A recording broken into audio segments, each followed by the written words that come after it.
Hello, and thank you again for joining us on Transcending Ascension. Today, we start off the season with our first guest since last summer, as I do like to close up shop for the fall and the winter. But here we are again with the spring energy and our brand new guest, who I'm excited to bring to the stage because I feel like they have deep wisdom on exactly the same topics that thread around the frequency a lot of us are finding ourselves in. So a lot of you from Twitter might know this man. It is Nick, also known as Verdis, deMosays. Hello and welcome, and thank you for joining us today. Thank you for having me on. Appreciate it. Yes, absolutely. So let's start it off. Let's get people to know you, and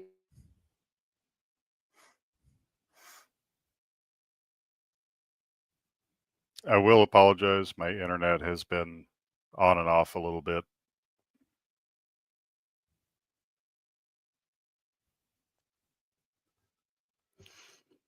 Okay, we're back. I'm That's back. okay. The joys of living out in the country. You want to take people through your journey and your awakening into this spiritual world and how that uniquely looked for you? Yes, ma'am. So, as I think everybody had the experience, 2020 was not exactly a wonderful year. And in my case, I ended up going through a lot of life changes that resulted in me moving back to southern Missouri and having a year where there was almost nothing going on except for quiet. I was working, kids on the weekends, and had the space that ended up getting filled from a request of how would I describe it? A quest to know more and know the authenticity. And it started off with a drive back from work where I ended up having a full-on download in the middle of the highway. Don't remember 5 miles of my trip home, but I remember a whole lot of interesting things about piloting UFOs and then pulling over on the side of the road and having the first ever panic attack of my life. So I didn't come about it from the gentler perspective. I guess Spirit Team said it's time to learn, so here you go. And spent the next year and a half of unmaking every preconception I had, reliving lives, resolving past trauma, discovering, learning, throwing out a lot of stuff because it's amazing what is and isn't authentic, and unexpectedly getting to meet our off-world neighbors, psychically communicate, channel, and all of this from a perspective of somebody who just grew up fundamentalist Christian, didn't really know what was happening, but knew it was real. So it's been an interesting few years of getting to know the fact that this world is not at all going to remain as it is today. It's exciting. There's so much good coming, even though it's hard to see at the moment. And I'm just really excited to be here, to have had these experiences, and then to be able to help and teach. It's nice meeting people like yourself who are reaching out. Your videos, by the way, I've watched almost your entire catalog over the last week. Some of the best and clearest explanations, and I value that a lot because it's from the practical perspective. What can we do to bring this world into reality and out of the realm of theory? Of course, feel free to ask any questions. My story rambles a fair bit. My lady calls me her squirrel for a reason. But it's just an exciting time to be able to sit down and try to figure out the practical perspectives and not hear more about waiting for government disclosure and waiting for politics. It's like, no, we'll just skip the disclosure, go straight to the source. Hi, hey, you're from Sirius. That's cool. What can we talk about? Yes, I find like there's two camps that seem to be, I mean, there's sub camps, but You have your conspiracy theorists that don't look enough into spirit. They're too obsessed with what's going on with government and all the even aliens. They're very into the alien and corruption, which that might all be true. It probably all is true in its own varied altering ways, the way timelines work. But then you also have the old camp, I'd call it the old new age camp, that some of us will find ourselves in the beginning when we're looking into this and we're thirsty. That's like Jesus says that, come to me thirsty, right? Because you want this information. And when I first got into this, because I woke up pre-COVID, and it was like all there was the new age. That's why I like to bring people the practical information with, here it is, no fluff. Here you go. This will help you ascend, because I've done the whole play around and find out thing of testing all the different modalities. And I was a person that was very asleep myself. And it was the conspiracy world that did wake me up, because I got very sick. And then, which you would have heard, I talk about it a lot. And then holistics led to the healing world being corrupt. And then it just leads on to itself. But even when I found myself in like the new age world, like, which is the other camp, it's all just meditate all day and you'll just be fine. No, I won't. Like, no, I won't. I tried that. And it's like, you can go into you can get yourself into a meditative space of feeling everything's fine and being toxically positive, almost being like, I can't let that in my aura. Like, I tried living in that realm for, I want to say like a year. Like, I really gave it a try to see if that was the way. And it wasn't the way. At the end of the day, I was having, not at the end of every day, but there would be snaps where I would not just go back to old behavior, but become a complete lunatic, because I'd only been storing that darkness. I had not been like now Carl Jung, alchemy. Like, I had not been integrating that darkness. So now I've learned the balance. And that is that, like, you need to accept and love the human for what it is. We do need to learn the conspiracies, but also stay in the other camp where we're integrating. We are still meditating, but it's in like a realistic place. It's awareness. It's the Course in Miracles. I really love that material as being like how to live in a practical way in this reality, which you're finding out yourself. And I find a lot of us on Twitter are in that kind of a mesh where we're like both the spiritual and the conspiracy theorists bridge together and the middle pillar path, right? And I think that is the way. And then now we're building the future. And I that's how we got started here, is talking about the future. Because I'm not the only one. Like, there's others of us. We do a collective panel, and a lot of us know you and like your ideas that you're bringing forth for the future. So why don't you walk us through what you were seeing for the government there? Because I saw that and I was like, oh my God, that was so similar to what I was already like thinking myself, meaning it's a collective download that's probably coming to a bunch of us. So do you want to walk us through that? Yeah. This is an idea that kind of came out of, as I mentioned, the whole reliving past lives. Well, I was around during the Lemurian area, 26,000 years ago, and the ideas on their culture stuck in my head a lot. It was how you'll get like that mind splinter where you're just like, there's this idea that's rattling around. Where is this going? There's something more. And it led to a series of downloads and thoughts over time, because I'm a welder. I spend a lot of time with headphones in and just kind of zoned out. And the idea came in about, how would you run a society without money? Because it's largely insane if you think about it.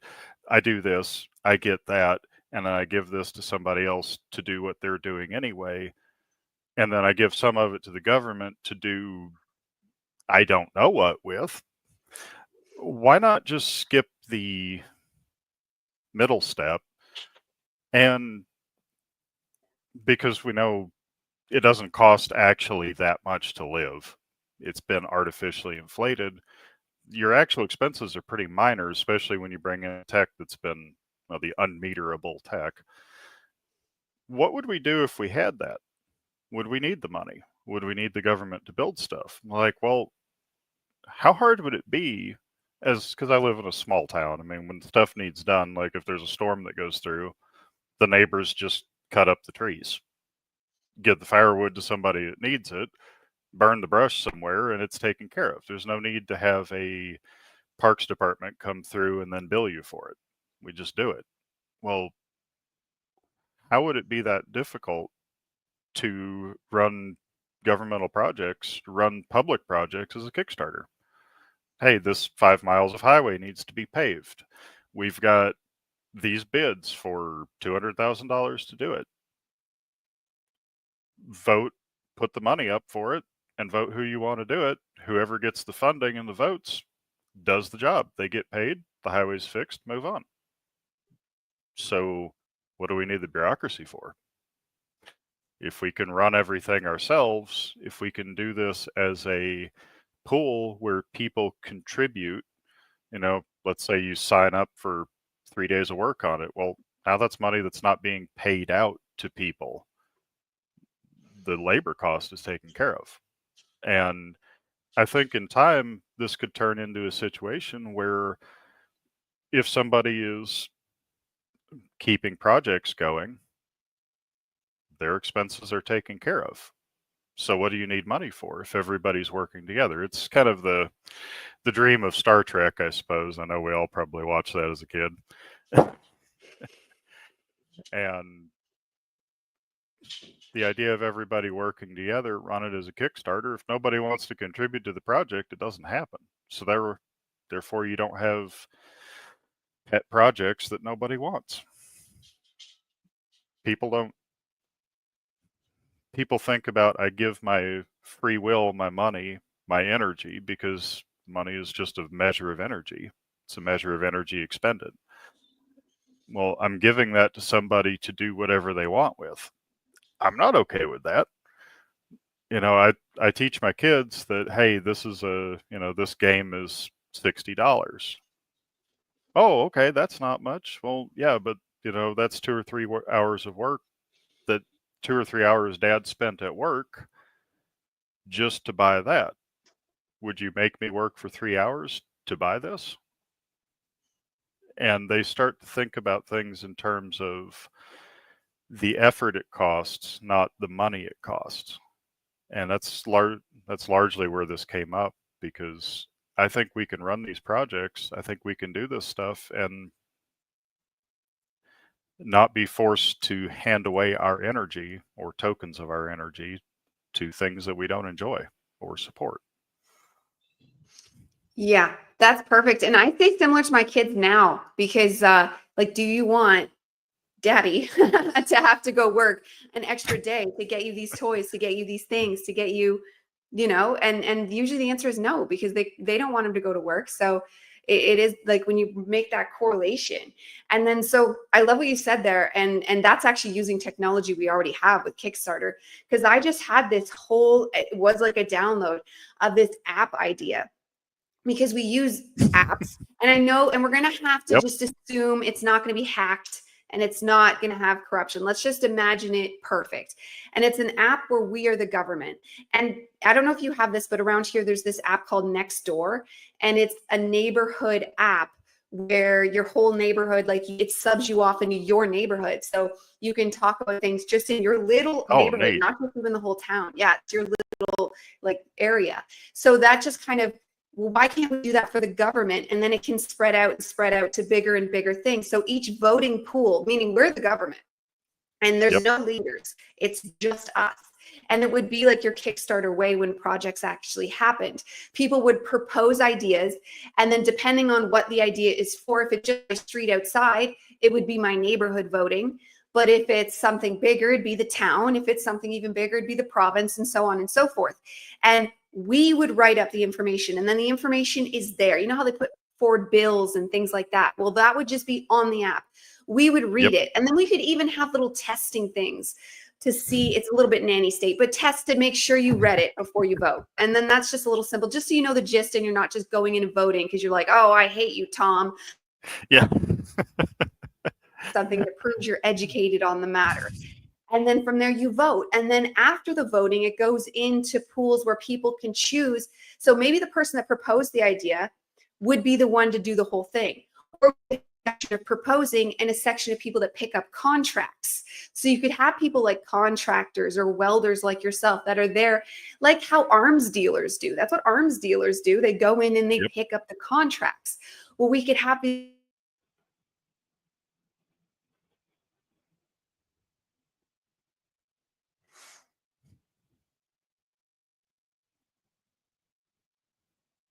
Rural internet is back.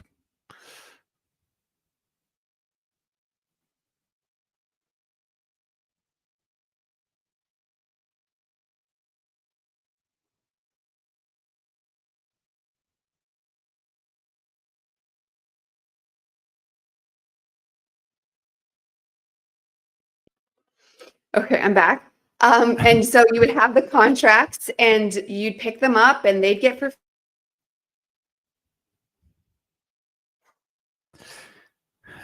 It's storming here as well, so there's no guarantees that we may that either one of us may not lose connectivity.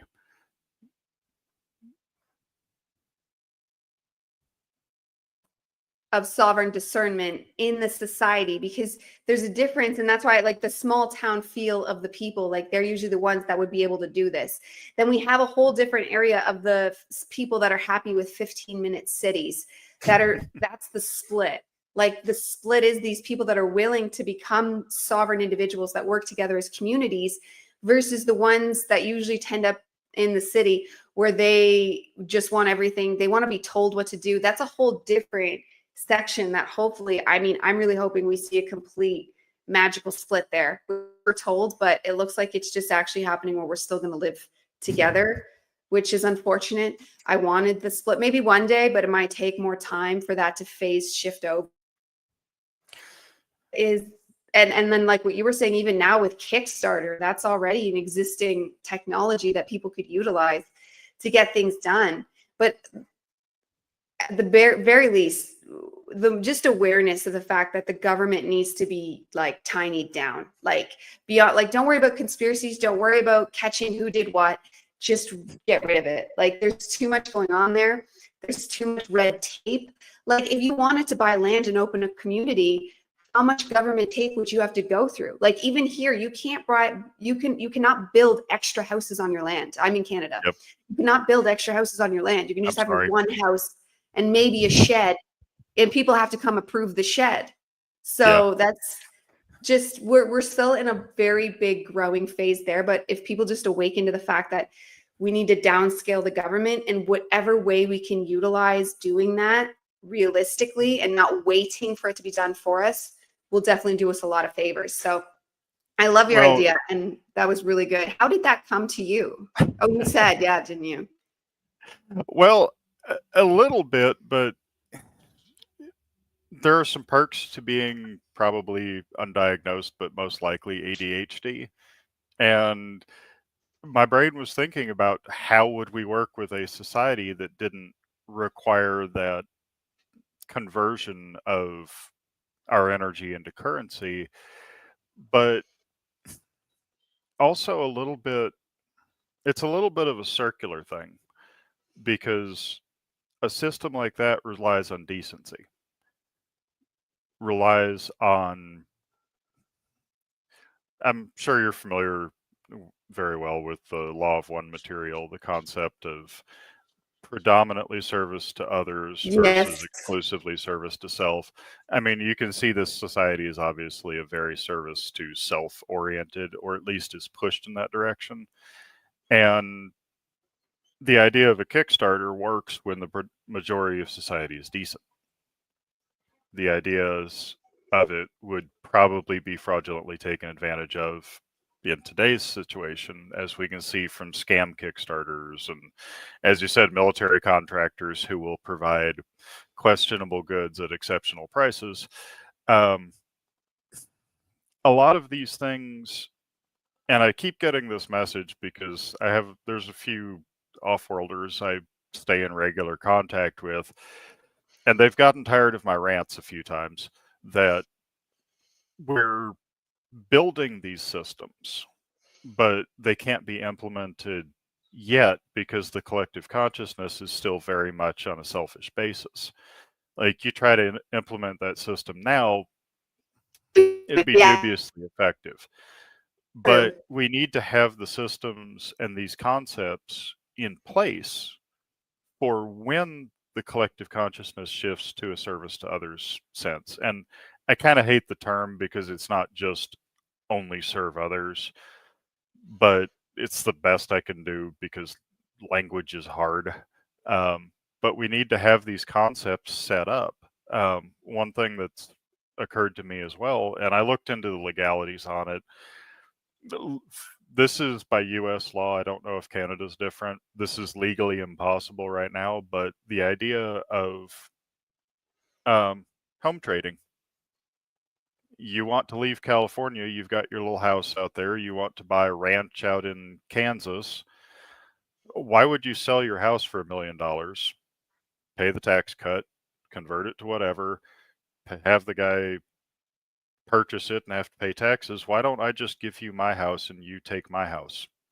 And I thought about the idea of having a essentially check service where each person sends the deed over. I make sure there's no liens or loans, make sure it's legit and this isn't a scam, and then let the people see it and then send them the deeds and they can just swap houses. Legally, you cannot do that. Mm-hmm. Yeah, the limitations on your own property should be enough to wake everybody up. Yeah. But again, down the road, if I wanted to trade my house, which this house was built in 1908, I think. It's an old Nice. farmhouse, and I love the place. My youngest son was actually born here, so it's a little special. But if I wanted to move to Montana, well, in the future, I'd find somebody who wanted to move to Missouri and just swap. Like, that's something that should be a common theme of, hey, I'll come visit your place, you come visit mine, we'll trade houses. I can tell you the quirks. Yeah, don't try to put grease down the trap because it doesn't drain.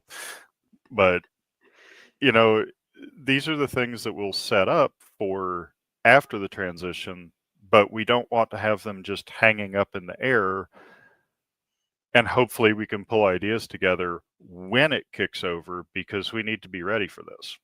Mm-hmm. Because society will undergo a massive shift. It will come out better, but we need to be able to step up and go, okay, here's how we do it.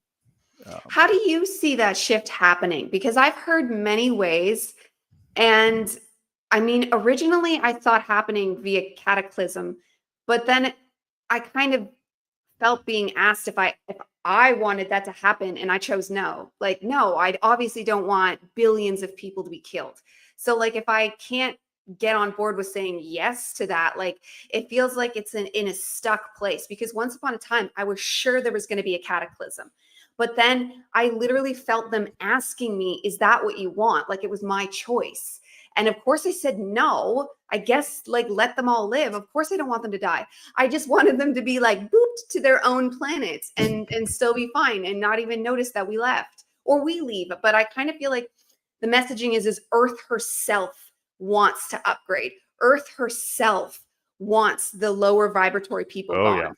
That's like coming straight from the mother, that she is ready and the sun is ready. So the messaging that they were going to go to some other galaxy where it is still third world and happy to be third, like third dimension, that was like yay. But that doesn't seem like that's going to happen, and now I feel silly for thinking it was. But it's like, how do you see it happening? Do you get the senses? What I've gotten over, and this has been over the last year and a half, one of my guides kept pulling me back to a visualization of the timelines that I'd be sitting like over a main stream of energy and see others pulling into it and then dying off until we hit, and this was last winter, we hit a portal point where all the timelines just crunched into one through the portal, and on the other side I saw Earth, but like a superposition of two different states existing at once. And it was like an overlap. I don't know if you ever had movie that was just a little bit off and jittered. And I'd consistently see that there was a little bit of that back and forth, like golden light and kind of like a darker gray light, back and forth, and then see the Earth hit a point where the sun just kind of says, heck with it. And you get that micronova or cataclysm effect. And at that point, the two actually separate. That the timeline we want is obviously the positive, supportive, fun timeline, as I jokingly call it. But as strange as it is to think, some people want that cataclysm. They want that disaster movie. They want that horror movie of being on a planet that eats a big ball of solar plasma and has to go through these final days, which I don't think final days. I think it's more like little season if you're a fan of the Bible. Some people want that. And the beautiful part and horrible part of free will is every one of those desires is just as valid of an experience for our creator.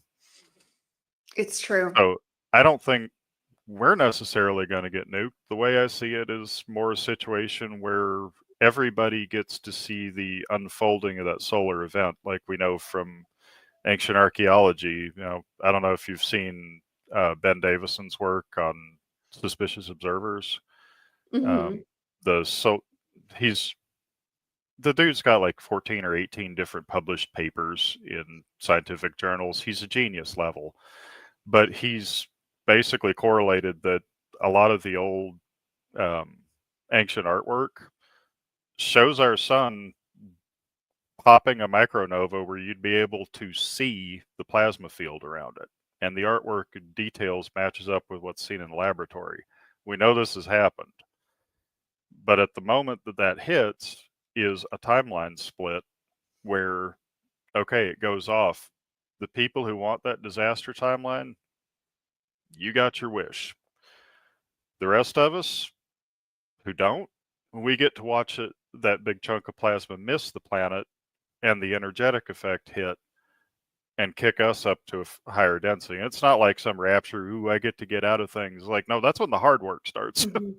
Because I'm sure there are going to be a lot of people who are very undecided, but lean more toward good.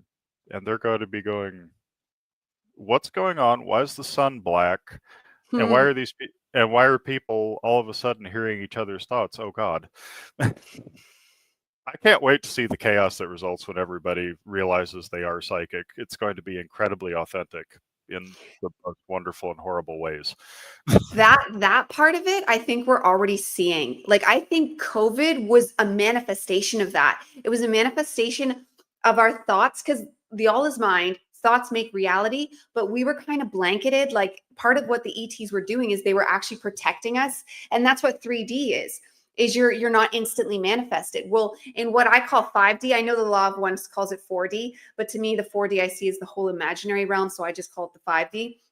But the 5D is when we start to open up, and there's layers in the density. So early 5D, you're starting to see that really, really, really pick up, which is where we're kind of in right now. Where later 5D, it's like that. So if I got mad at my husband, I was like, I hope I stab you.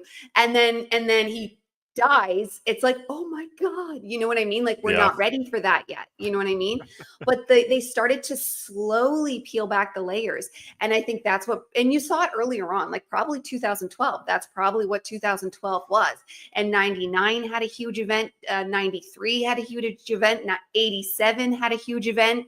Like, all these things had these things, but 2012 was our biggest. And then there was 16, 18, and 20. And then so along comes the 20. And that was so much peeling that it was done, because they just started whispering about the disease, and instantly the whole world had it. And I was in New York when it was supposed to have been going down, and it looked fine. It was fine. We didn't know anything about it. It was November or late October of 2019. Yep. and it was just fine. But you start listening to the news just in January and they're like, oh yeah, it was ramping up, it was so huge, oh my god, like I was there. No, it wasn't. So I watched how the media, which is where I started my journey. I did journalism and I worked in that world very briefly Oh, early wow. on. And I know that they make up stories for the drama. It's not even that they're evil. Well, They want the drama, they want the want clicks, the they want the clicks. views. Yeah, exactly. And so I watched how they'll do that. But when the all is mind and you're putting those fake stories into people's head, well, watch what happens. Now you gave the world COVID because of the all is mind. Plus, there was so much discontent in the world. And like you said, the majority, a good amount of the population. I remember in 2016, I was ready for a zombie apocalypse. I for sure thought it was going to happen. I was preparing. I was really into it. That was when I was in my darker awakening, like I wasn't balanced yet. But then it hit me like that, oh my God, we're already in a zombie apocalypse. It's the sheeple. That's the zombies. It's Yeah. it's already happening. So then I see 2020 as a very, very good thing. And I know a lot of people died. My own mother was part of it because of the shots that they gave us, because I'd see more people dying from those. And their choice points, though, it was people, they were handed their exit ticket. Like, are you ready to step up energetically and do the work? Because alchemy hurts. Going through your own darkness and Oh, your yeah. trauma and turning that into higher power, that's excruciating. Like, I'm sure all of us have had many moments of screaming in pain going, why am I doing this? But every time we get through it, we're now like getting more downloads, more leveled up. It's actually like helping the entire collective get through their darkness. But there's a ton of people that are just like, nope, I'm not going to do it. And they're checking out one by one. Rapid cancers, rapid heart attacks, strokes.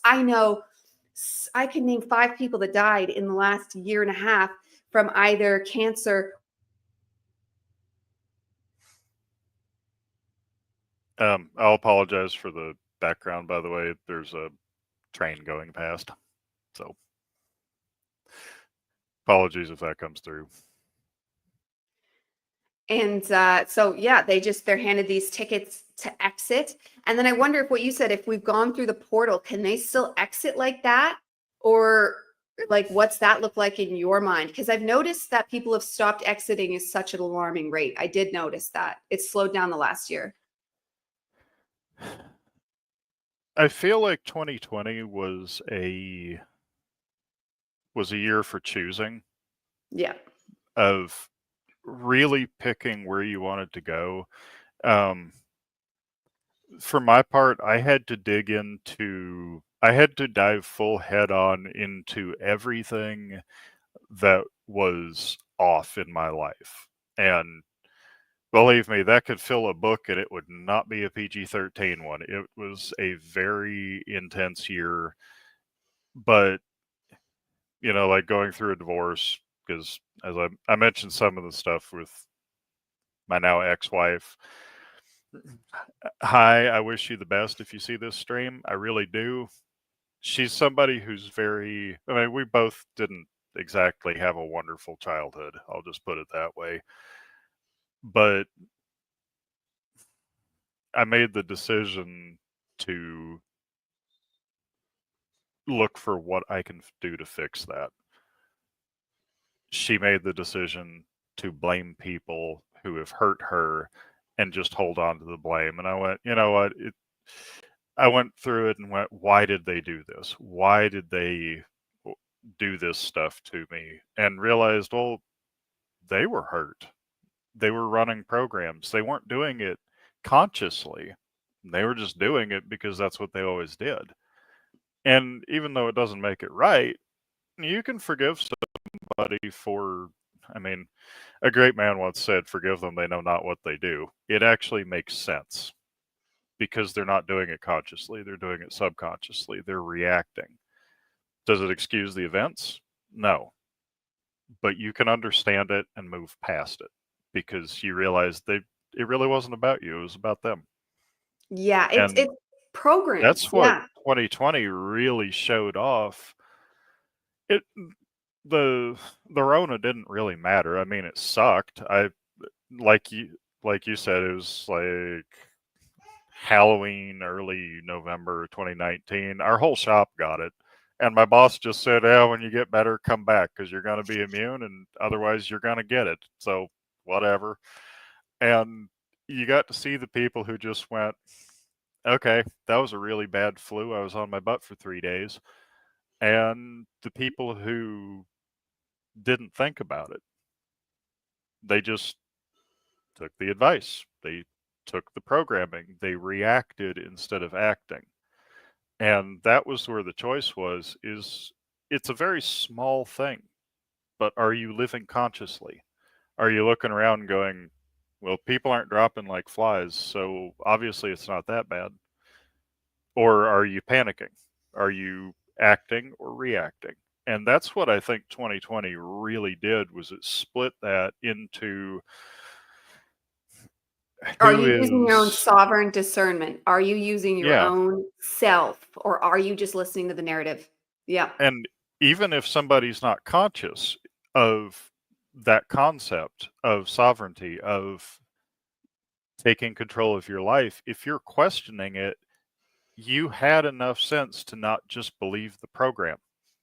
So you have a chance to really get on this timeline and experience just how far this can go. It's like, you know, is is Rona real, or is this being overhyped? And then 2 years later, oh hey, I'm talking to a dragon psychically. This is cool. You know, it's that first door that opened, like you said. You start learning about one conspiracy theory, and next thing you know, you're thinking about the higher density and higher energy state society. It's like that first question, though, of hmm. And it's especially now. I've told this to several people, and I don't think it's really sunk in for a lot. It took a lot for me, and it was a big aha moment. We are in completely uncharted territory in this world, because in the past you could actually hide something. You could make a narrative, you could make a story, you could lie to people in one area of the world and play it differently elsewhere. I mean, I'm a huge World War II history buff. Most of my family was in it at some point, grandfathers, great grandfathers. And the lies and the stories that were told from place to place are fascinating, and you can't do that now. This entire world is one culture, one humanity, and I can and do talk with people overseas. Irish folks, Brits, Swiss. Shout out to Walt if he's watching. You have the first time where the entire world is having the same experience through the majesty of the internet, and we are literally being trained of how to interact with people outside of our comfort zones, our culture, even our own language. As I'm sure you follow Koji on Twitter, he's a Japanese gentleman who wants to see what's going on in the world and talk with everybody. He doesn't speak English, but he does speak fluent Google Translate. And we're getting the experience of being able to live as a single species together. Truth comes out, lies come out. The world is existing in a prototype state of collective consciousness through the internet. And that's what people have chosen. I mean, you can see Twitter went from a social media site to the #1 news site on the planet. People are picking an area and talking. You're seeing the evolution of creative collective consciousness in real time, and people don't realize it. The technology is a bridge to the spiritual. That's one of the things that I've really gotten from the ones I talk to. Yeah, they're like our training wheels. I completely. Yeah, They're like they're giving us it's practicing. through the internet, you're getting to meet people you don't agree with, who disagree with you, who have different perspectives and opinions, and you're learning to filter it out. To you or I and many, many other people worldwide, if we all suddenly were able to share thoughts, it really wouldn't be a whole lot different than living on the internet. Yeah. You you'd learn how to filter real quick and who to talk with, but it wouldn't be a shock. It's true. It's true. I hear people say that like people are fake on the internet, and you get the odd one, especially the guru type that pretend they're perfect. But I actually think most people are actually being more honest. Yeah, they might be acting tougher than they would to your face, because in face, like there's always that threat of physical violence. Not to mention it's just awkward, and it's easier to say your truth when there's not someone there. But the truth is it's actually more honest. Like what you said, if we were to actually just become psychic, like those trolls that are saying hateful things to you, and you're like, oh well, you'd never say it's my face, but it doesn't mean it's not true. It's actually their deepest truth. And we're getting Yep. shown like the darkness of the collective that exists there. It's showing us like what's been in the psyche just sitting there. In some ways it can be dangerous and prop it up, but for the most part it's actually just showing us what was already there. So completely agree. Yep. Yeah, and that personal darkness is where the healing lies, because you face what you're afraid of. Growing up extremely conservative Christian, like they even follow my folks. We grew up with following the Jewish food laws, not eating pork, and I mean, I grew up in North Arkansas. It's got a reputation for a reason, and having to go from that very structured perspective to, over the course of that 2020 to 2021, of having to embody those prejudices, those hatreds. Why do I feel this way? What do I think about this? Sometimes you have to become what you hate to become what you love. And it seeing your prejudices in other people burns it out of you. I just see people as people at this point. It's like hurt people, good people, but just people. And I think that a lot of the ways these trolls, like you said, really do bring out the best, because you can't ignore your prejudices. They're going to be thrown in your face if you try. Yeah. I used to love 4chan, so I've got thick skin and a sense of humor. It's true. And you know what's funny about a thick skin is one of the hardest people that will is your guides. Like I think that's why when we start just baby awakening, all of a sudden the information starts coming to us more and more. And the more we like accept it and take that next step, they give us more and they give us more. Well, you get a little bit further down the road. It's funny because they started very gentle with me because I was in a very low space when they came and got me, and they were so sweet and nice. But then I started to get like this spiritual ego, and I was holier than thou and I knew everything. And whoa, will they just like, no, you don't. And they'll throw you through the worst dark nights of the soul.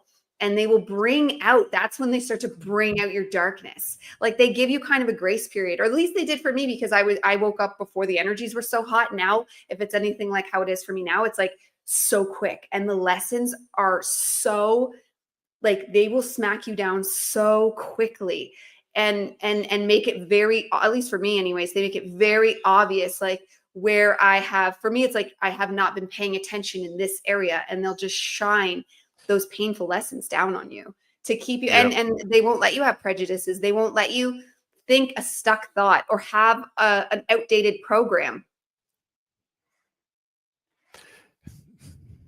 I've always called it savage kindness.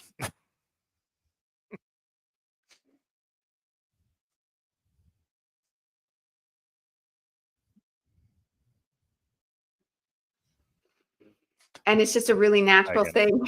thing when you see everyone as people, and it just becomes a part of it. It's not something you're forcing. It's something you're just seeing. And everybody, even because even people you don't agree. Yep.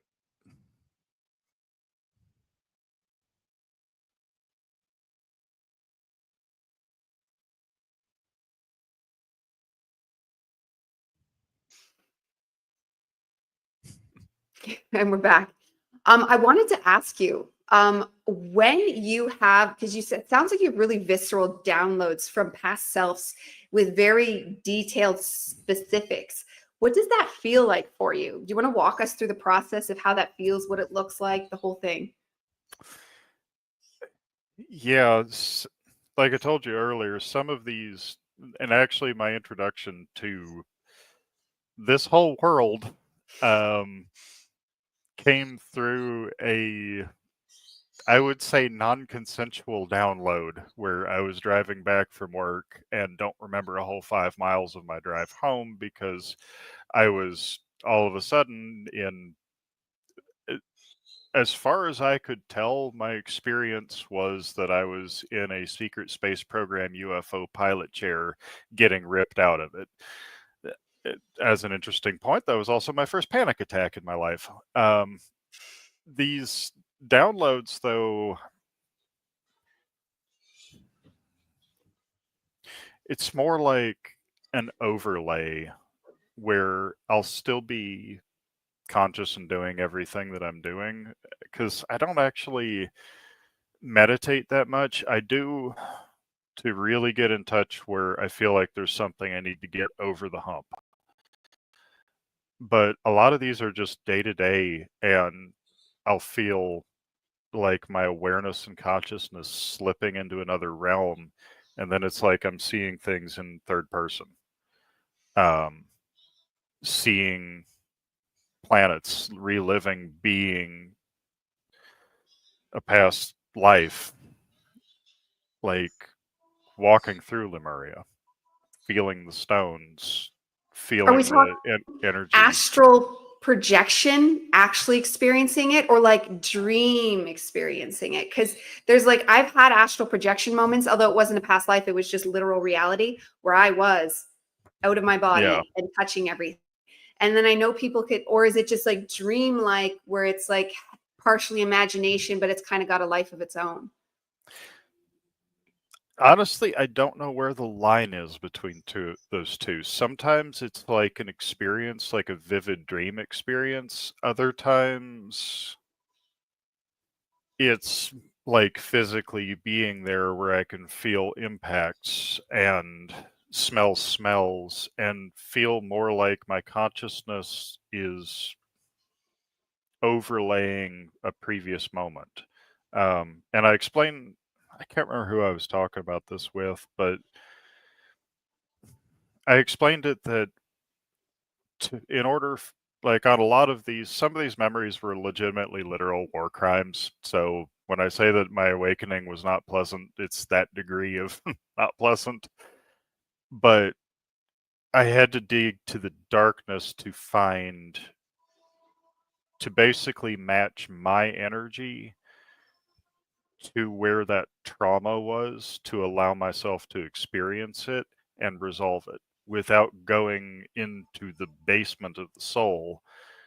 I wasn't actually able to get on a frequency to actually experience that. And the flip side has been those times where I hit that high energy state and can actually experience what life was like in Lemuria, what life is like in the future, because there is no past and future, it's moments of an experience.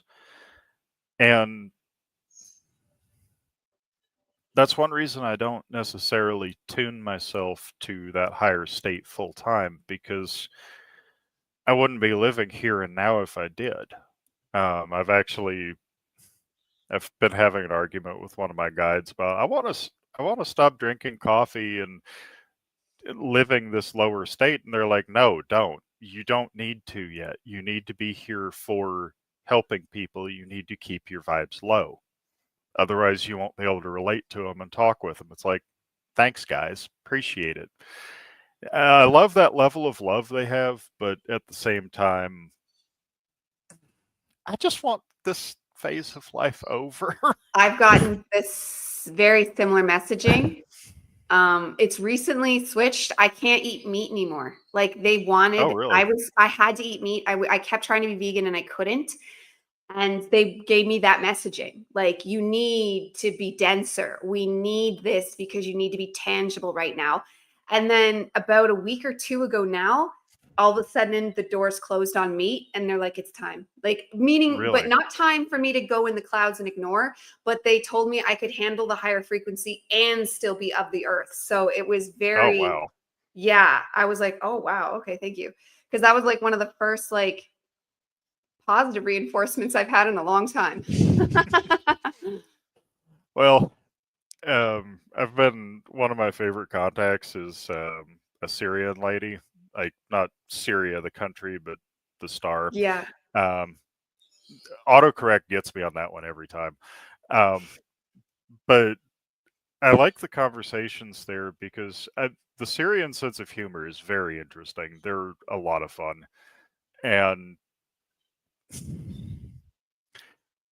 she's got kind of given me this perspective that everybody is watching here because this is so uncharted territory for the cosmos. The races out there are just watching in awe because they had kind of written us off as, this planet is kind of just corrupted. And then, wait, what?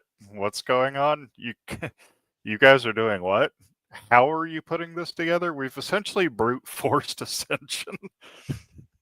And she's just shaking her head, going, I don't know how you're doing this, but keep at it. Like, I'll help you keep adjusting your frequencies. I give you the advice that I can. You probably should stop this. You should probably do more of that. But this is uncharted territory for both humanity and the folks watching us, has been the consistent theme that I've gotten. Sorry. No, My that's lady just okay. I my lady completely just agree. texted. Um,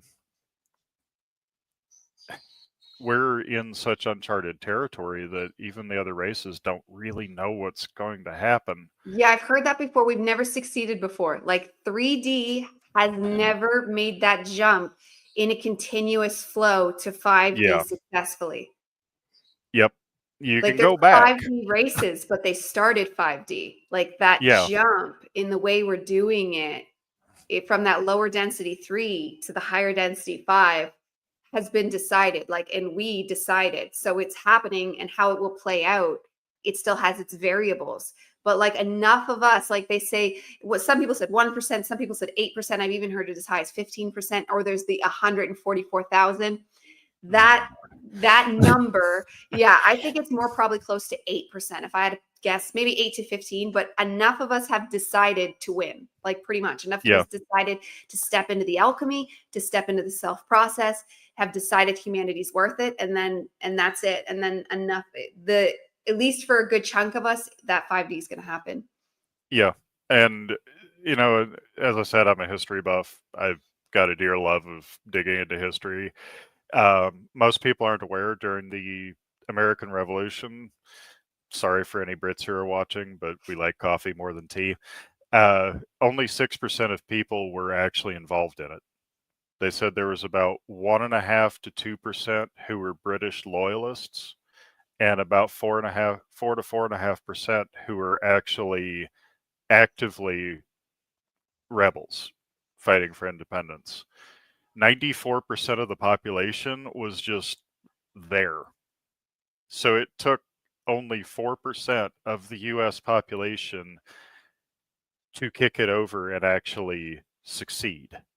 And so if you're looking at the world, I mean, assuming the number's right about 8 billion, that's not that many people. Exactly. You're looking at what, 4 million people worldwide, if my math is probably wrong, but no, 8 times 5. No, sorry, 30 million for Still, 4%. it's That's still nothing. small when you think about it. I mean, there are states in the US that have more people than that, and they're not huge. Yeah. So you're looking at that spread worldwide. Yeah, that's totally doable. And I get the sense in the past, because I don't take any writings for gospel. Mm-mm.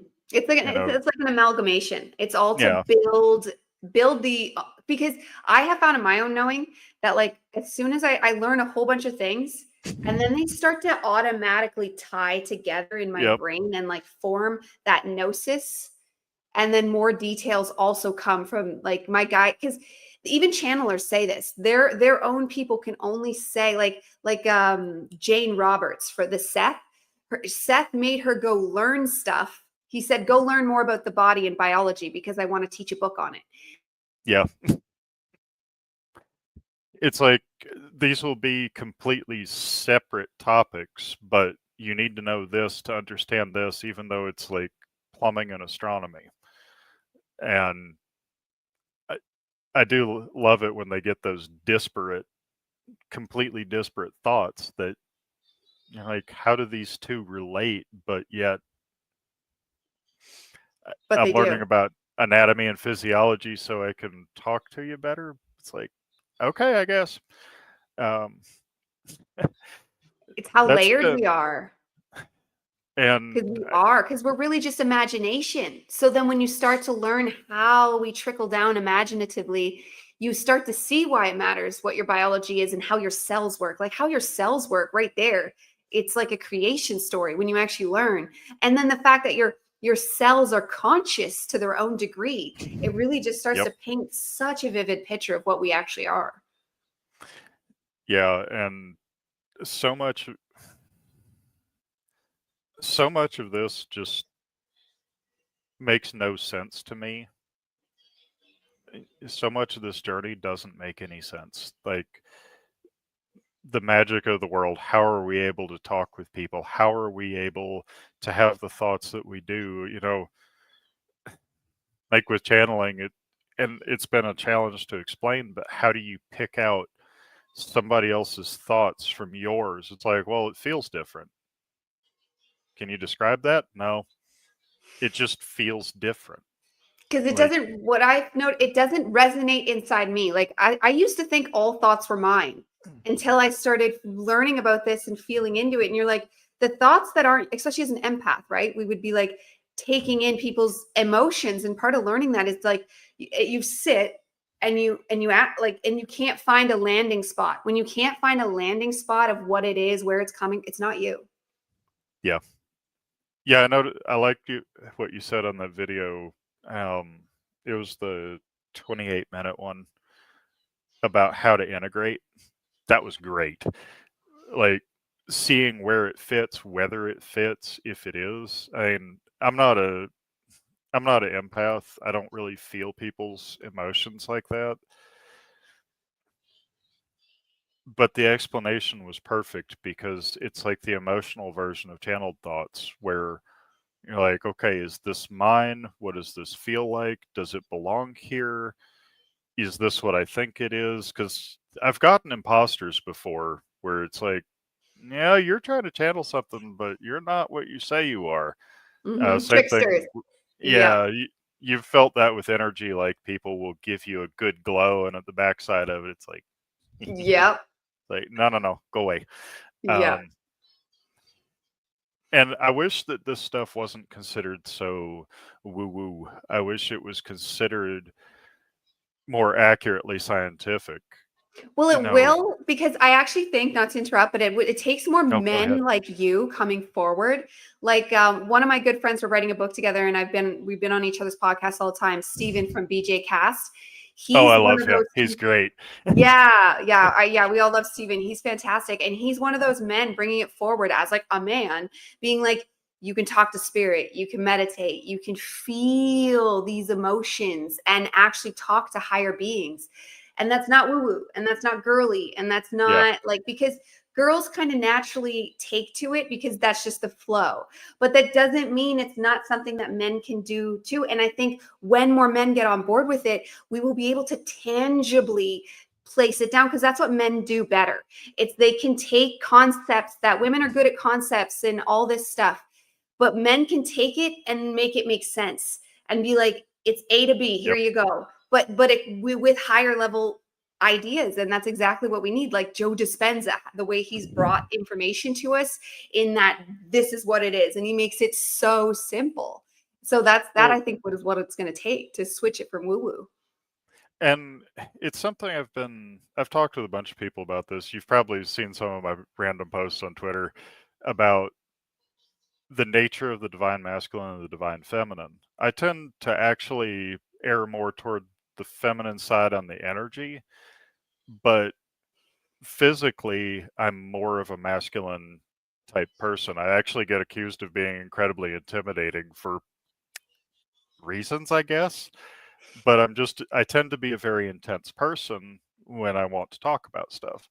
And I was I was talking about this with my lady the other day, who's open-minded, but she's not come to the point we are, where this is mostly background info. But it's like the divine feminine is magic. It's creation. It's that raw, I'm going to bless the universe with this. It's like throwing mint out in the garden. That's a good thing. But if you've ever gardened, you know that mint in the garden can also be just an absolute nightmare. And the divine masculine's job is not to change it or restrict it, but to help give shape to it.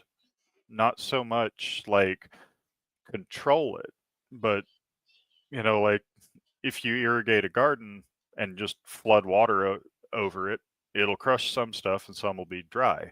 But if you build channels to move it and shape it, that's where the genius comes in.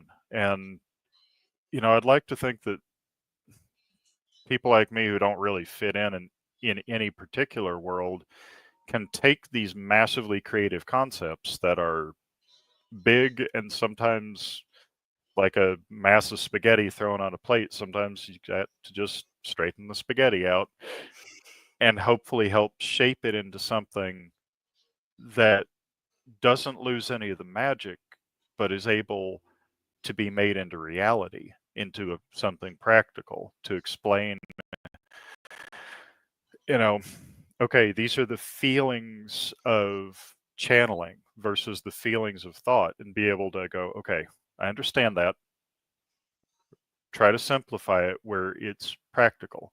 It doesn't change the original, but it does shape it into a way that's more accessible. Like the difference between, throwing all the ingredients for pancakes just into a plate and saying, here's your pancakes. Well, sometimes they need a little bit of shaping. You'll get a lot of food analogies with me. I love to cook, by the way. I just used a spaghetti one earlier today, so that I take to it. Oh, and that's where I'd like to see the balance go, because this whole, oh, it's going to be a female world or it's a male world, it's so BS. They're so complementary.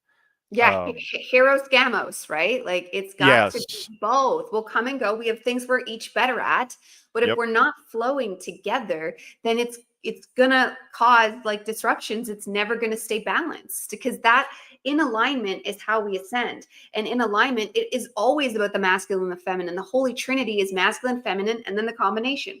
That's what Yep. all of reality and this whole entire game of this reality really is. Yeah. And I would like to see women being respected, and I don't want to say ruling, that's the wrong term, but king and queen united, being Hmm. able to have her be the voice and go, this is a good idea. Let's do it. Can you make that happen? Yes, I can. Yeah, because And we think of the ideas, because we think of we see so mhm, much, we know so much, but that can tangle us up. And if we're left with our yeah, ideas, we're like, ah, where the masculine's able to come in, hear all the ideas, learn all the information, and be like, this is the best one. This one is the golden ticket, and then guide us and lead us there. yep. And then work with her to make it reality, instead of just taking over and being like, yes, this is what we're going to do. It's like, let's work with this. It's like, yeah, I've what I was doing before I got on was actually framing a picture for my lady. Uh, she had gotten a picture frame and the mat was too small, so I had to alter some stuff. And it's like, I don't care about the artwork on the walls. I mean, she loves her horsey picture. I could really care less, but I do care that she likes it and that it makes her feel at home and comfortable. And so I will take a good chunk of one of my days off to get it framed up right, get it hung right, and make her happy. It's not that I took over the project. It's her project. It's her picture. She wants that picture. I care enough to do it the way she wanted it done. And between the two, it can make some beautiful things. Yes, it's I have a giant horse thing too. You mentioned dragons. Horses are the 3D version for us to attach to dragons. Like they're not the exact same, but they're our closest 3D tangible way of being with that dragon energy. It's not exact because dragons are Interesting. so powerful and what they do, but like horses bring us that connection. Actually, it's funny you mentioned dragons. That was the first neighbor that I ever channeled. I was just learning how to meditate, so I set up the bath, nice hot water, some Epsom salts in it, lavender oil, because why not? It's like, I'm just going to sit back and relax and ease into a meditative state.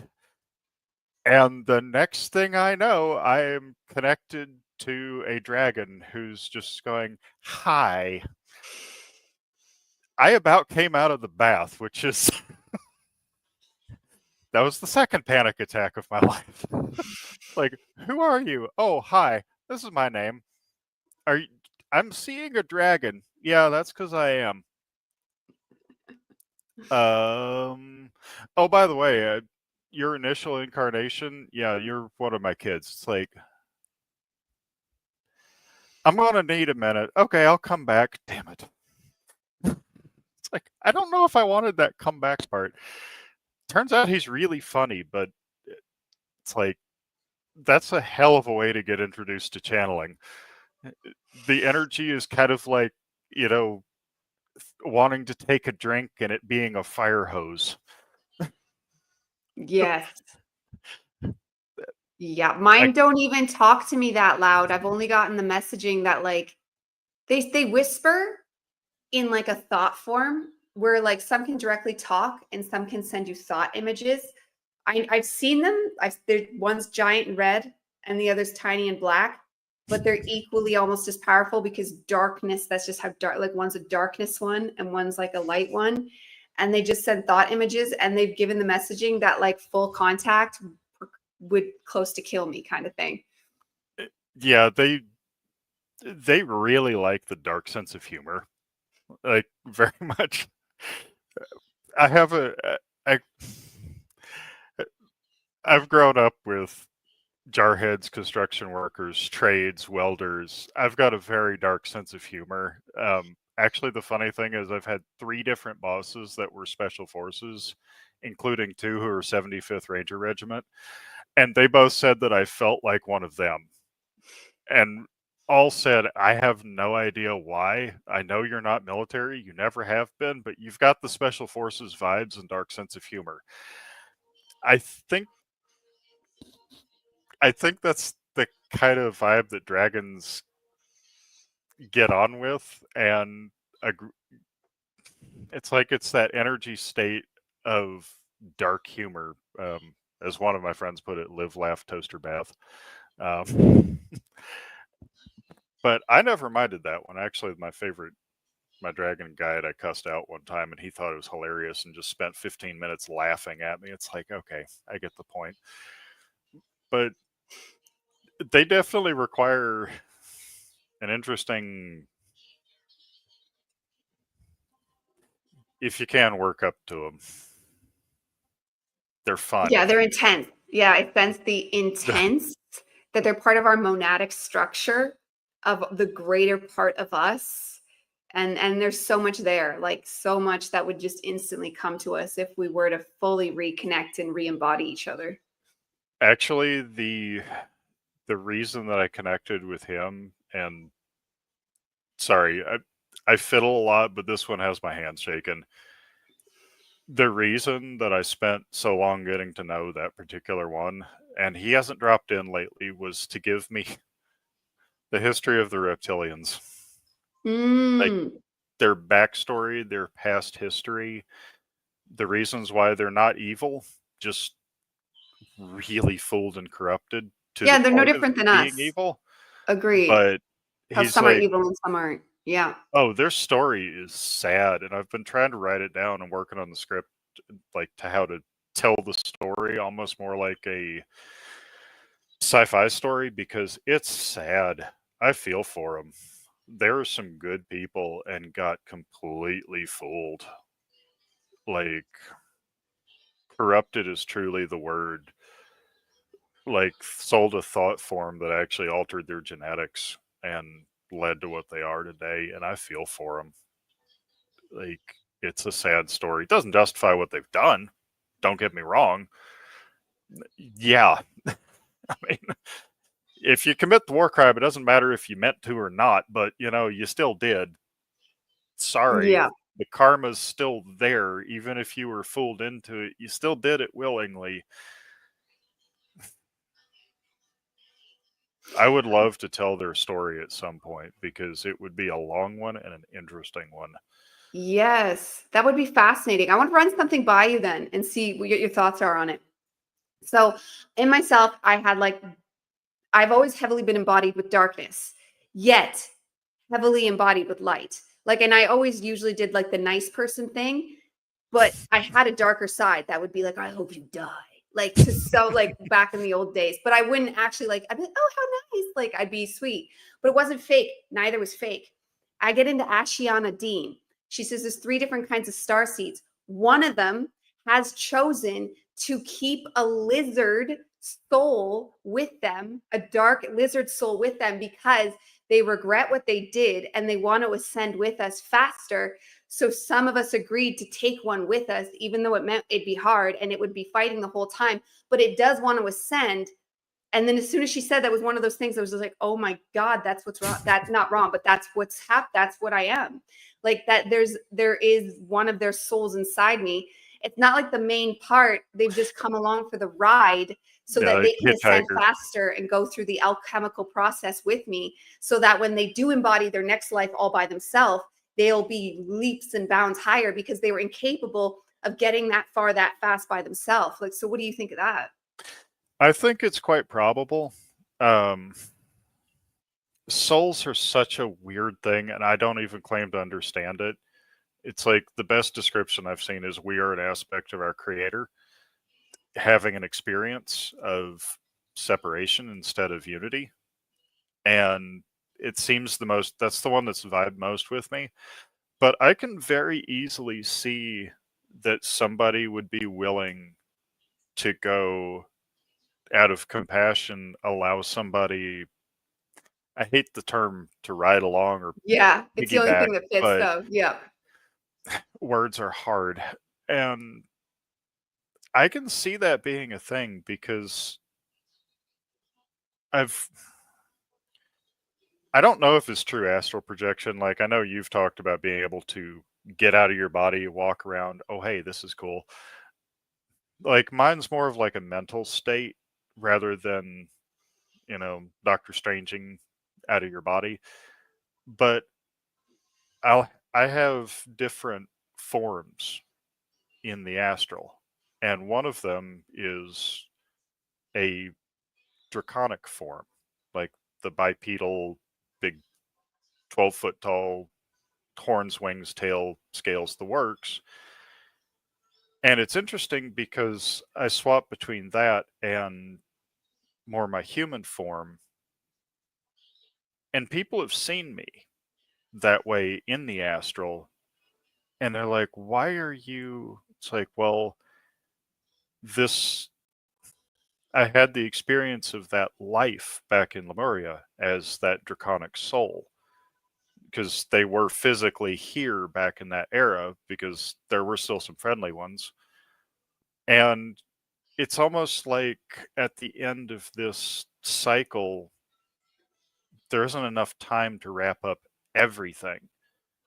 So he was willing to come with me. So I am that. I am human. I am that. I am all of these past incarnations, but I'm also just me. Like, I had to resolve the German soldier in World War One, the experiences of the Draconic in Lemuria, the Civil War era, the World War II era, all of this stuff. But with how time isn't linear, maybe it is a ride along, or maybe it's just that soul is hitting the same frequency, so you're kind of going the same direction. I really don't understand it, and I wish I did, but I know that I'll never judge somebody for what their form looks like in the astral. You know, it's like, oh, look, it's a reptilian. Yeah, and are they nice? Cool. I really don't understand the nature of what the soul is, and honestly, I don't know if we entirely can here where we are now. It's like explaining a cell phone to a caterpillar. I think it's the zooming in and the zooming out. So at the Did I lose you again?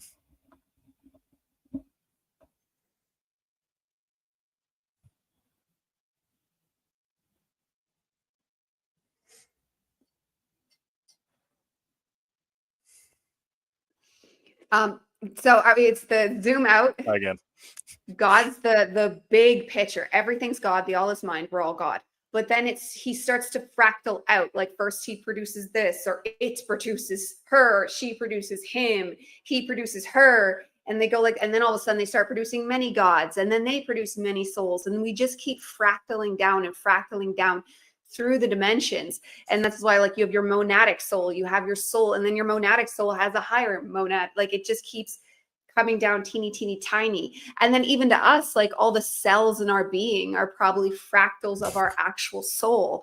And even our organs are said, even Chinese medicine has said that for a while, that our organs are all separate living beings, and they're probably fractals of our soul inside us. And then that's how we are. Like we are somebody's cell in their bigger structure, and that's just how it plays out from in to out. But ultimately we all are one. And then a ton of us share souls here, like a ton. I bet there's only like 5 or 6 souls in all of Earth if you were to look, and then ultimately just the one. But as we keep going, like I don't think if you were to look at this at a higher picture, it's probably just one story, and we're all just the fractals of it. Yeah, I think. Sorry, I put my back out at work on Thursday trying to lift something that was too heavy, and I've been a little bit wiggly today. The impression I get is the idea that our creators just having what somebody who was infinite wanted to have the experience of being finite.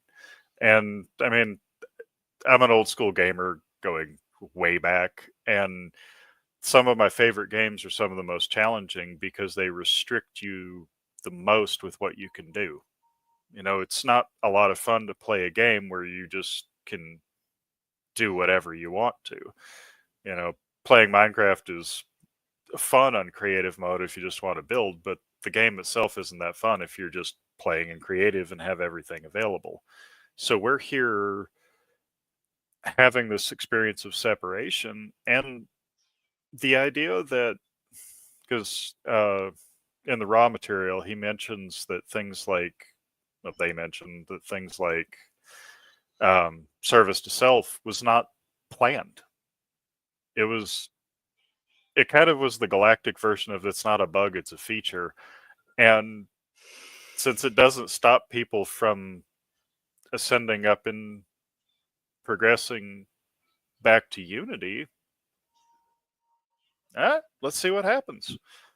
And yeah, the ego, right? That's what the ego is, and why it can be janky, but also necessary for separation. like the idea of devoting yourself to it, though, politician style. The whole concept that that would become a way of life, at least according to the raw material, was a surprise. But instead of removing it, our creator was like, no, this is part of it. It doesn't break the system. It tends to resolve itself by the time you've reached fourth density or fifth dimensionality. After that, it resolves itself. So it's an experience. It's as valid as any other. It's kind of like the unintentional game over, but it's part of it. And apparently, this was the impression I've gotten from talking with Zana, my Syrian contact, was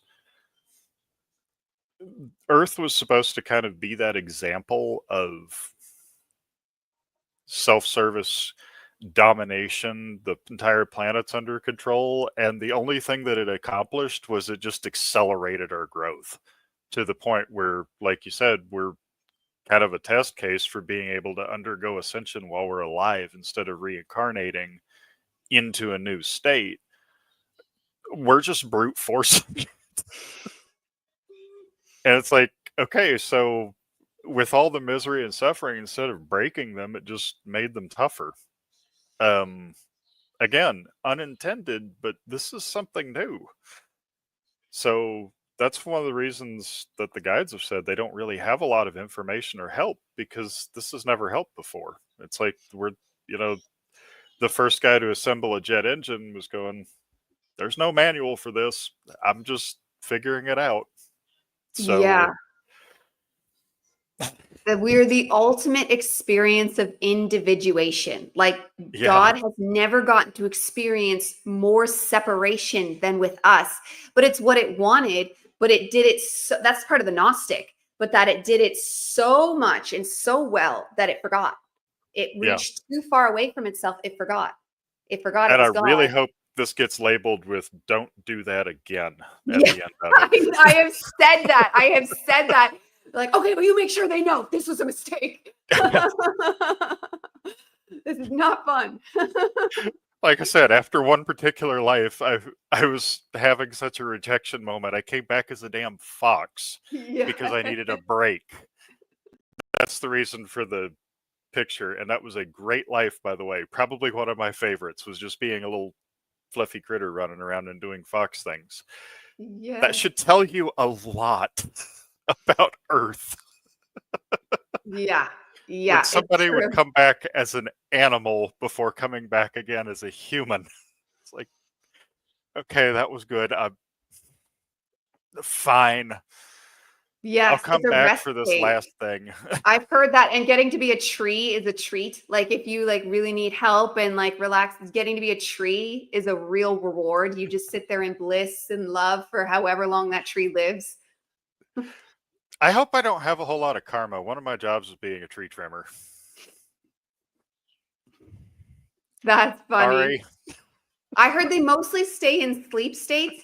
And then there's even some information out there that trees actually want us to utilize their energy and their magic. Like they're here like gemstones, how they like to be of service. So if that's the situation, you're probably good. I think the only people in trouble are the ones clear cutting the Amazon. Like that's like, you got to know that's wrong. I And that's actually not had for a favorite elm tree because I climbed recreationally too. It's a lot of fun to just, I didn't use spurs or anything. I just rope rigged. And there was a favorite tree that I had. It was this big elm tree out on my property, and I thought about trimming it and just never did. And one day I'm up there. I've got like 3 or 4 different ropes running, and I'm just hanging up there. And as the wind's blowing, it's lifting me and settling. And it feels like I'm inside the tree breathing. It's like, I like you. I'm not going to touch you. Just please don't fall over on the garden. Okay. And it was a really neat feeling of just being in there, like the tree was breathing and I was inside it. Like, this is fun. You're a nice tree. Yes, trees are one of those things I can eat because I started as an atheist. Trees are like raised atheists, which you probably heard in my channel. I say it all the time, but trees are one of those things that were alive to me. I knew they were alive, like whether or not what I knew about the universe, and because I was very like, obviously when you're raised that way, it's in your subconscious. But Yeah. there was no denying that trees were alive. And like you said, feeling them breathe, when you're like hugging onto them, you can like sense their breathing. You can sense the in and out. It's they're more Yep. alive than I think a lot of animals are, like the way you can feel their sentience. That's actually something, because with being an arborist, that was something I needed to study, and I did a lot. But there was a research paper done mid 2000s that found that a pine forest is actually classed as a living organism, a distributed living organism, because if something, like hits a tree or there's a windstorm and one snaps, they will release pheromones that alert the rest of the forest, which will then actually constrict their fibers and stiffen the forest. It'll stiffen the trees up. So if there's a windstorm and something starts cracking, the rest of the forest will just stiffen up to support itself. Like, the whole thing is working as one giant, like, hive Family. mind almost. Yeah. Family, yeah. And it's so cool. I love trees. Yes. I've heard similar. And one thing, I don't know if you've heard of this, but it makes so much things make sense. But they know that trees talk to each other. They've already like tested that and they weren't sure how. But now the fungi network of the universe goes about at least 3 feet, 3 meters deep across the whole world. The Yeah, entire world that's why mushrooms pop out of nowhere, because there's nowhere they're not. the And the mycological trees, web. yeah, and the trees and even other nature, but especially the trees, utilize that network. They tap into it. It's part of their mind. They tap into it, and that's how they can talk. They contain all the information of Interesting. the world because they're all talking. And that's one of those things I learned, and I was just like, That yes. makes sense, though. They're kind of using the fungal web as a like telephone lines. Yeah, exactly. Hmm, Exactly. Just to continue. It's just, I love it. Like how alive that is. And I have sensed that's cool.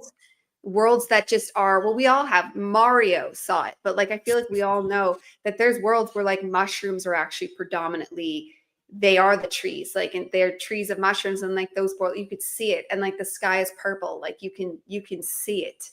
It's such a, as my purple background, like, because I feel very tapped in to that world. Like I don't know what it is. I don't know the direct story of what it, I know I'm from there in some in one of my lives.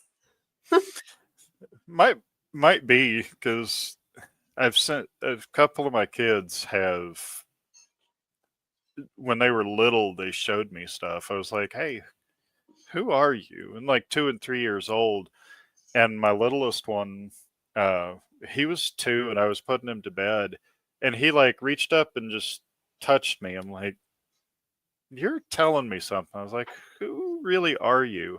And he grabbed my head and just face planted me right smack third eye to third eye.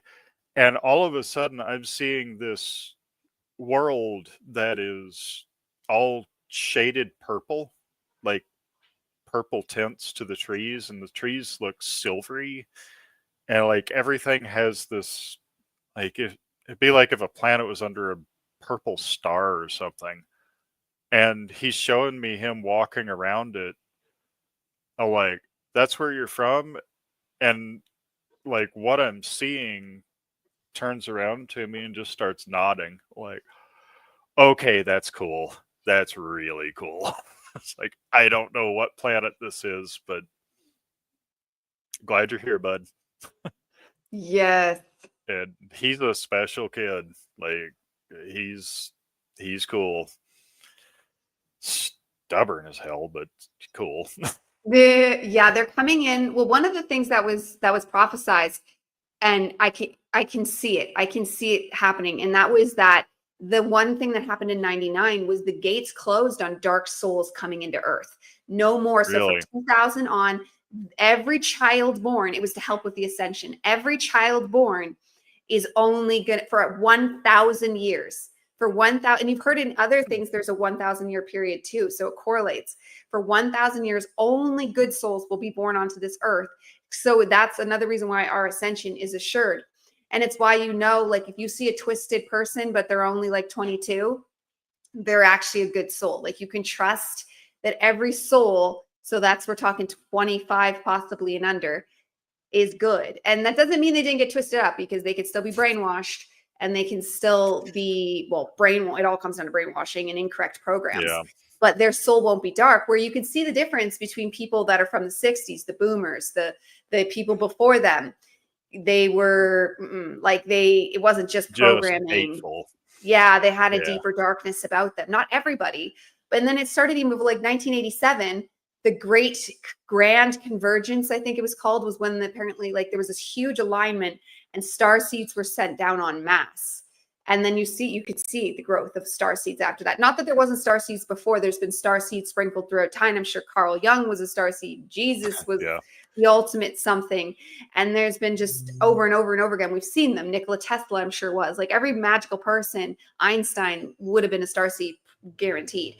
But then you keep it going, and now you look. And that's why the Gen Zs are so weird. That's why millennials started to be weird, because you're a millennial too, right? And they started saying, I'm an 83 model, so yeah. So you're our original. You're like during the crossing over. But yeah, you would be, because they say it's in 83, 84 is when the millennials started to come. Some even say 82. They always have crossover years. So would be on the bridge, and they start saying, oh, well, they're getting weaker. They're getting like less. And it's like, actually, we're just getting nicer, and nicer can look weak, I guess, and more sensitive, definitely more sensitive, which you can see that now. Like both our children's, I guess, would probably all be alphas, and the alphas are just incredibly sensitive to such a new layer that it makes you change as a person, because you realize you need to, like, no longer are the days of being because I told you so. It's explaining it, and then explaining it again, and then explaining it again and again and again. And that's just good. That's just a good idea anyway, because I told you so really didn't work terribly well for us growing up. True. It's like, because I said so, you didn't give me a reason. Okay, I don't see why I can't use bottle rockets as a howitzer. Yeah, I vowed to never say because I said so. Yeah, I have said it a couple times, like, hey, stop running toward the road. Why? Because I said so. Don't make me trip you. It's like, I get to change. I don't want you to get hit. Because I already told you why. Yeah, I already told you why. That's why. That's what I say now instead. I've already told you why. And the funny thing is, like, there's actually a couple interesting things there, because my mom's an art teacher. She's got her degree in art education. Phenomenal artist. Like, she can make stuff you expect somebody to blink. Like, her drawings are beautiful. My oldest daughter is also a really talented, like, she's got three-dimensional perspective down pat at age 10. Like, she's legitimately, mom took her to art classes, and the lady was like, she doesn't need intro, she needs high school level. Phenomenal. Very sensitive soul. Like, I have to remember, between her and my littlest one, who has a stubbornness that a bull would envy, that they're all individual, that I can't just, there's no blanket parenting anymore. There's get to know that kiddo and work with them, because Lily, you can look at and say, I'm disappointed, and it's instantly tears. Brennan, you tell him that, and he'll look at you and go, but they all have, like, it's such a noticeable change from the way we remember kids just playing and not caring and not really needing an explanation and not needing to know why. And now it's like, wow, you're way too old for your years, kiddo. The other thing is, I don't know if it's this way for you too, but because I think you're around my age. Mm-hmm. Yep. 87. Kind of that bracket. Okay. I know never ask a man his salary or a woman her age, so I don't mind. Care. But I don't remember really a whole lot before the late 90s. And it's only been the last few years I've actually started getting memories back of my childhood. Like there's a lot from late 80s, early 90s I just don't remember. Like I'll have little clips and snips and things that I did, but it's almost like there's a reason that memories kind of really start for me 99, 2000. It's like something's different. I I don't know think if it's it's just me. timeline shifting. I have a missing year from SK to grade 1. And you'd think, oh, Okay. that's normal. You're young. It's like, yeah, but I vividly remember JK. I remember starting SK, and then I blacked out. And then I remember sitting there in grade 1 going, what happened? Why are my friends different? What's like, I remember having that, and my whole personality had changed. I had been a bubbly Huh. little girl. And then all of a sudden I was a brooding, quiet girl. And I did literally remember like not knowing what happened. And like a whole year was gone. I I've wonder heard if you that's might like have been a walk-in. well, that or like a star seed. Like I heard uploads, and so it's not your whole soul changed, but you got downloaded with a different program, and that causes like something. There's conspiracy theories that you were taken on a ship and they did. I don't know. I don't know if I vibe with that. I think it's more likely that the something to do with the program shifted. You know what I mean? I mean, It's hard to say because I still 2020 to vibe with that. 2021 is a pretty big blur. I couldn't tell you what happened in April, you know. And if you're a kid, you might have just gotten so much uploaded, just your brain just went out of That's memory. what I think. That's what I think. Yeah. It Wow. just completely changed the program. Yes, it is so fascinating. It's been great talking to you. We should probably wind this Real down, pleasure. but I don't Yep, want to take too pleasure. much of your time. But this has been wonderful, and hopefully we do it again. And this your wisdom is great, and the way that you can communicate is inspiring for many more to just know that like it could just happen to you, and that this nobody is off limits. Like if you want this information, you can Yep. access it. And I always say like simply announce that you want it, and they'll start bringing it to you. But And how did you don't want be to? afraid of it. I mean, Yeah, that's the biggest thing to me is as a result of all this, I have an irrationally low fear response. I'm just not afraid of anything anymore. It's like if the world blew up tomorrow, I had a bunch of good cups of coffee and made some cool memories. It's not that you don't care, you care deeply, but you accept what happens. You steer it toward what you want and make the best out of what comes across. And that's the thing I'd like to leave people with is that you can manifest your reality. You can also take the reality that you have and manifest it into greatness, into what you want. And above and beyond, have fun with it. Don't be afraid of what's going to happen or will I make it? Will I not? Will the world blow up? Am I doing enough? You're doing enough. You're loved. that's And beautiful. yeah, just go do it. Yeah, that's perfect. That's really what I'm trying to get across to people lately too, is the space of allowing, because I am a naturally very scared person. So cultivating this space of stillness to allow it to just come. It's like why my dragons won't tell me everything. It's why I always have to get my information from learning it, and then they'll say, yes, that's true. And they won't openly, they have, but they won't as much as like I see them that they talk to you so openly. And they've literally said it's because you're too afraid. It's because you're too afraid. They say I have full power to let go of that fear, but it's been inch by inch by inch by inch over the years. But finding that space of allowing is what just continue. It never stops. I get new information every day. Yep. But if we could stop being afraid, you could get so much more information like instantly.